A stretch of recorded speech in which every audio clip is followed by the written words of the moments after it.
Senator Kaine, on the campaign trail, you praise Secretary Clinton's character, including her commitment to public service. Yet 60% of voters don't think she's trustworthy. Why do so many people distrust her? Is it because they have questions about her emails and the Clinton Foundation? Elaine, let me tell you why I trust Hillary Clinton. Here's what people should look at as they look at a public servant. Do they have a passion in their life that showed up before they were in public life? And have they held on to that passion throughout their life, regardless of whether they were in office or not, succeeding or failing? Hillary Clinton has that passion. From a time as a kid in a Methodist youth group in the suburbs of Chicago, she has been focused on serving others with a special focus on empowering families and kids. As a civil rights lawyer in the South with the Children's Defense Fund, First Lady of Arkansas and this country's Senator, Secretary of State, it's always been about putting others first. And that's a sharp contrast with Donald Trump. Donald Trump always puts himself first. He built a business career in the words of one of his own campaign staffers, off the backs of the little guy. And as a candidate, he started his campaign with a speech where he called Mexicans rapists and criminals, and he has pursued the discredited and really outrageous lie that President Obama wasn't born in the United States. It is so painful to suggest that we go back to think about these days where an African American could not be a citizen of the United States. And I can't imagine how Governor Pence can defend the insult-driven, selfish, me-first style of Donald Trump. Governor Pence, let me ask you, you have said Donald Trump is, quote, thoughtful, compassionate, and steady. Yet 67% of voters feel he is a risky choice, and 65% feel he does not have the right kind of temperament to be president. Why do so many Americans think Mr. Trump is simply too erratic? Well, let me say first and foremost that, Senator, you and Hillary Clinton would know a lot about an insult-driven campaign. It really is remarkable. At a time when literally, in the wake of Hillary Clinton's tenure as Secretary of State, where she was the architect of the Obama administration's foreign policy, we see entire portions of the world, particularly the wider Middle East, literally spinning out of control. I mean, the situation we're watching hour by hour in Syria today is a result of the failed foreign policy and the weak foreign policy that Hillary Clinton helped lead in this administration and create.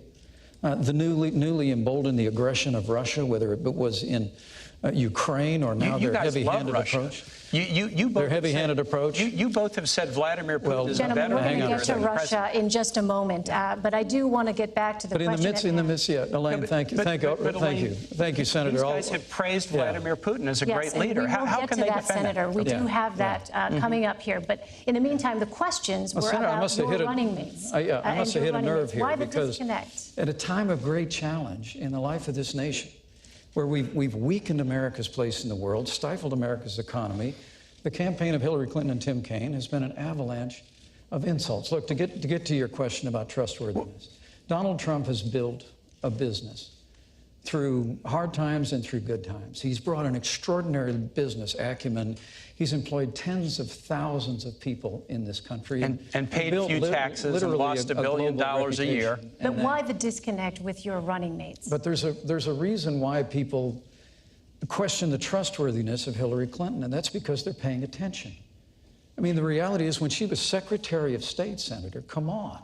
She had a Clinton Foundation accepting contributions from foreign governments. You are Donald Trump's apprentice. Let me talk about this Senator, issue I think I'm still on my time. Well, isn't this a discussion? This is our open discussion. Senator, let's talk about the state of the world. Let me interrupt you and finish my sentence if I can. The Clinton Foundation accepted foreign contributions from foreign governments and foreign donors while she was Secretary of State. Okay, now I can weigh. She had a private server. I get to weigh in. That was discovered to keep that pay-to-play process out of the reach of the public. Governor Pence doesn't think the world's going so well, and he, is going to say it's everybody's fault. Do you? Let me tell you this: when Hillary Clinton became Secretary of State, Governor Pence, do you know that Osama bin Laden was alive? Yes. Do you know that we had 175,000 troops deployed in the battlefield in Iraq and Afghanistan? Do you know that Iran was racing toward a nuclear weapon and Russia was expanding its stockpile? Under Secretary Clinton's leadership, she was part of the national team, public safety team, that went after and revived the dormant hunt against bin Laden and wiped him off the face of the earth. She worked to deal with the Russians to reduce their chemical weapons stockpile.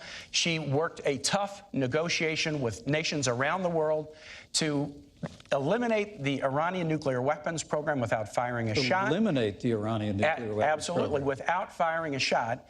And instead of 175,000 American troops deployed overseas, we now have 15,000. Right, and these are very, very And Iraq has things. been overrun by ISIS. Because Well, Hillary if Clinton you want failed to flood the zone with renegotiate. more American troops in Iraq, you can propose that. All right. Hillary Clinton failed to renegotiate a status of forces agreement. No, that is incorrect. Gentlemen, And we'll so get we to those removed issues in all of just a our troops moment. from Iraq, and ISIS I'd was like to able to be move on to conjured the up in that economy, vacuum But I'd like to and correct. overrun vast areas of Iraq. President Bush said we would leave Iraq at the end of 2011. And Elaine, Iraq didn't want our troops to stay, and they wouldn't give us the protection for our troops. And guess what? If a nation where our troops are serving does not want us to stay, we're not going to stay without them being protected. It was a failure of the We need to Secretary of move on State. to Governor the next Pence wants to topic, put more gentlemen. troops There are back a lot in of Iraq, people that's fine. wondering in this country about the economy. Right. Let's turn to the issue of the Okay. economy.